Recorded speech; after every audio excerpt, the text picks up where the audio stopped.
Dear student, I give lecture on single phase transformers. Under single phase transformers, operation of practical transformer under no load and operation of practical transformer under on load with phasor diagram for different power factors. What is mean by practical transformer? Practical transformer is nothing but a real transformer. The practical transformer has iron losses, winding resistance, leakage reactances. Iron losses occurred in the iron core of the transformer, which is subjected to the alternating flux. Winding resistance. R1 is the primary winding resistance, R2 is the secondary winding resistance. Both the primary resistance R1 and secondary resistance R2 are in series with the respective windings of the transformer. Leakage reactance. Both primary current I1 and secondary current I2 produce the magnetic flux pi only. The primary flux links with the secondary flux only due to mutual induction.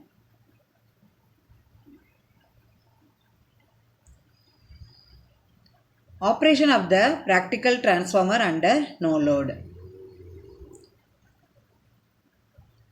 No load condition means the secondary should be open. The applied voltage is applied to the primary of the transformer only. Under this condition, primary draws the input current called as a no load current or existing current, which is denoted by I0, which is not purely reactive. The no load current I0 produces MMF.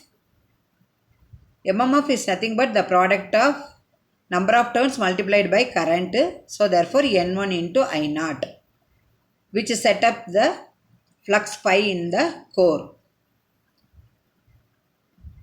The no load current I0 to supply the iron losses and a very small amount of the copper losses in the primary, it may be neglected. The primary no load current I0 is the vector sum of IW, that is the working component, and I mu is the magnetizing component. IW is in phase with supply voltage V1, but I mu lags behind the supply voltage V1 by an angle pi naught. The pi naught is less than 90 degree. The no load current I0 can be resolved into two components. One is active component, the another name is power component, working component, watt full component, iron loss component. That means the component IW is in phase with the applied voltage V1. Therefore, IW equal to I0 into cos pi naught. So, this IW produces very small amount of the primary copper losses. Reactive or magnetizing component IM or I mu or wattless component, it is lagging behind applied voltage V1 by 90 degree. Therefore, IM is equal to I0 into sin pi naught. This component produces the mutual flux pi in the core. Now you see the diagram under no load condition. What is the circuit diagram? Phasor diagram, no load equivalent circuit. First one, circuit diagram. The circuit diagram consists of applied voltage V1, EMF induced in the primary E1, primary turns N1, secondary turns N2, E2 secondary EMF, V2 secondary terminal voltage, I0 no load primary current, pi is the flux. Phasor diagram. How to draw the phasor diagram? The phasor diagram, flux pi is taken as the reference vector. The magnetizing component IM is in phase with pi. The working component IW is in phase with applied voltage V1.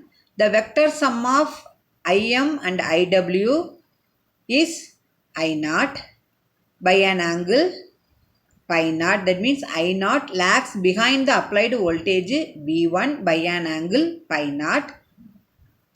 The EMF induced in the primary winding E1 and the secondary winding E2 opposes the applied voltage V1.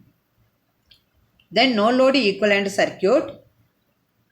Now you see the no load equivalent circuit. The applied voltage V1, then I1 is the primary current, then I0 is the no load primary current.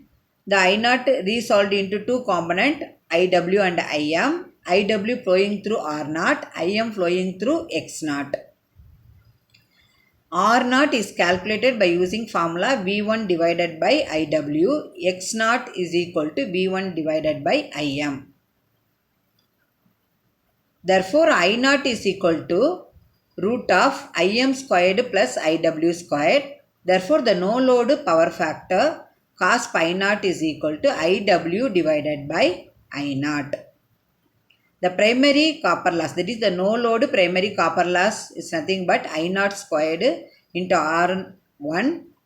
It is very small and it may be neglected. So, therefore, the no load input power is equal to iron loss in the single phase transformer. That is W not equal to iron loss. Under no load condition, no current flowing through the secondary circuit. Therefore, V2 equal to E2. But in the primary side, the drop in R1 and X1 due to no load primary current I0. So, therefore, under no load condition, V1 equal to E1. Then operation of practical transformer under on load condition, that is loaded condition for different power factors.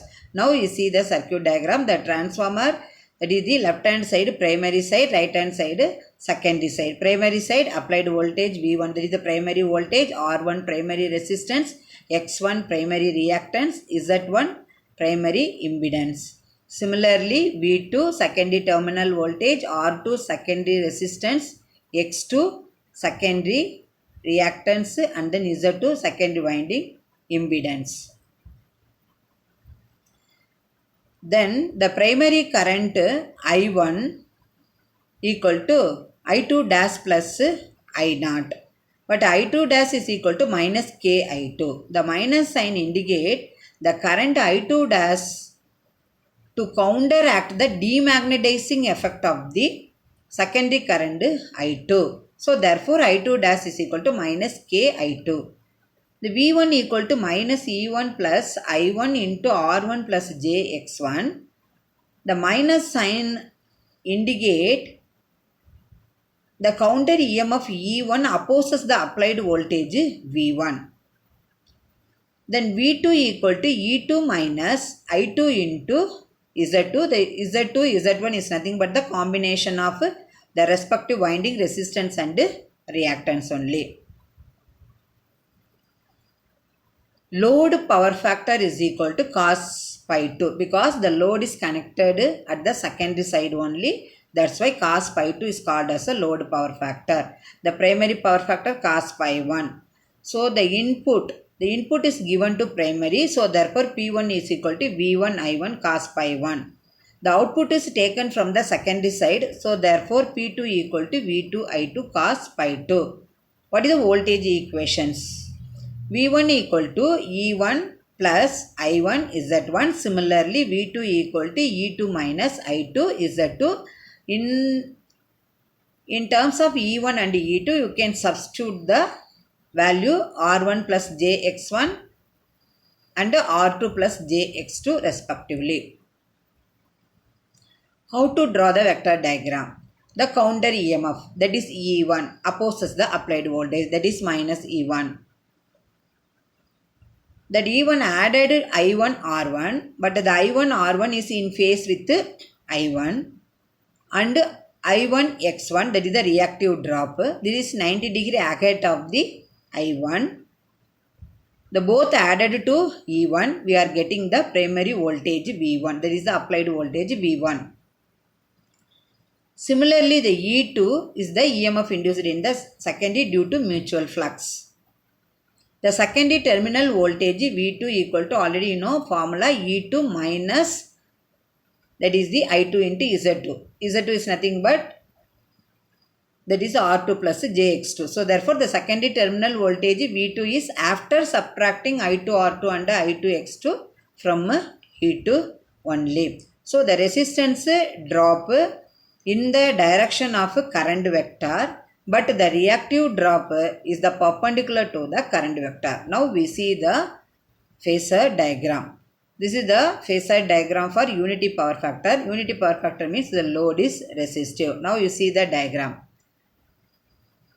Flux phi is the reference vector, and then you can draw the voltage, secondary voltage V2, and then I2 is in phase with V2 because the load is resistive, unity power factor. So therefore the current is in phase with V2. The I2 R2, that is the resistance drop, always is in phase with respective current, that is I2. So therefore in phase, but the reactive drop I2 X2 is perpendicular to I2. Join these two, we are getting the impedance drop I2 Z2, and then join we are getting E2. So therefore the V2 is equal to E2 minus I2 R2 minus I2 X2. Then the top one, I0, no load current. The no load current is the vector sum of IM and IW. And then I2 dash. So the I2 is projecting out, that is I2 dash, that is equal to K into I2. That is the secondary current transferred to primary side, that is referred to primary side. That's why I2 dash equal to K into I2. So the vector sum of no load current I0 and I2 dash is nothing but primary current I1. Now the resistive drop of the primary I1 R1, that means is in phase, that means parallel, both are same only. So that's why I1 R1 drop you can draw. Then reactive drop I1 X1, reactive drop is always perpendicular to I1, that's why you can draw I1. Then join, we are getting the impedance drop I1 Z1. And then you can join, that means that is the V1. V1 how can get applied voltage? That is the E1. The E1, that is plus I1 R1 plus I1 X1. That is the V1. The minus sign I already told, the counter EMF E1 opposes the applied voltage. That's why minus E1 only. So the angle, that means this is the pi naught, means the angle between V1 and I naught is the pi naught only. If the angle between V1 and I1 is the pi 1 only. This is the phasor diagram for, that means unity power factor. Then lagging power factor, that is the load is inductive.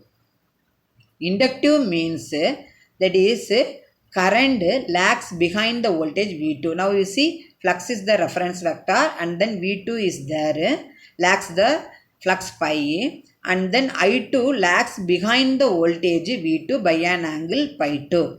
But the resistive drop I2 R2 in phase means is nothing but parallel to I2. So therefore I2 R2, the I2 X2 is the perpendicular to I2, and then you can join, you can get the I2 Z2. So therefore we are getting E2. So similarly that means V2 is equal to same formula only, E2, that is the minus I2 R2 minus I2 X2 only is similar. The only the difference between unity power factor and the lagging power factor, for lagging power factor I2 lags behind V2, but resistive power factor I2 is in phase with V2. This is the difference, but remaining everything same. Here see top also I0, that means lagging, that means I0, the I1 is the vector sum of I0 and I2 dash, and then I1 R1 drop in, that means in phase with I1, I1 X1 in perpendicular to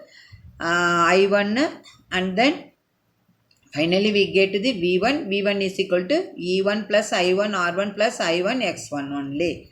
So it's similar, the only the difference current only depending upon the load, that means the current. Resistive means in phase with voltage, inductive means lags behind the voltage by an angle pi 2. Then capacitive load. Capacitive load means leading power factor. In this case you see the current I2 leads the respective voltage V2 by an angle pi 2. The I2 or drop, it means same procedure only, is that means that is the in phase with I2 only. I2x is perpendicular to I2 and then you can get the E2. So therefore V2 equal to E2 minus I2 R2 minus J into I2 X2. Similarly, the I0, the vector sum of I1 is nothing but I2 dash and I0. I2 dash means you can extend I2 only. So now you can draw the resistive drop and reactive drop of the primary. Same procedure, I1 R1 in phase with I1 and then I1 X1, that means perpendicular to I1, and then you can join, you are getting V1. So therefore V1 is equal to, that is the minus E1, that is the E1 plus I1 R1 plus J into I1 X1. The minus sign, the counter EMF E1 opposes the applied voltage V1. So the phasor diagram, that means procedure is common for all. The only the difference is resistive means you remember the current I2 is in phase with V2, and then inductive means the current I2 lags behind the voltage V2 by an angle pi 2. The capacitive load means leading power factor. The current I2 leads the voltage V2 by an angle pi 2. Thanking students for watching this video.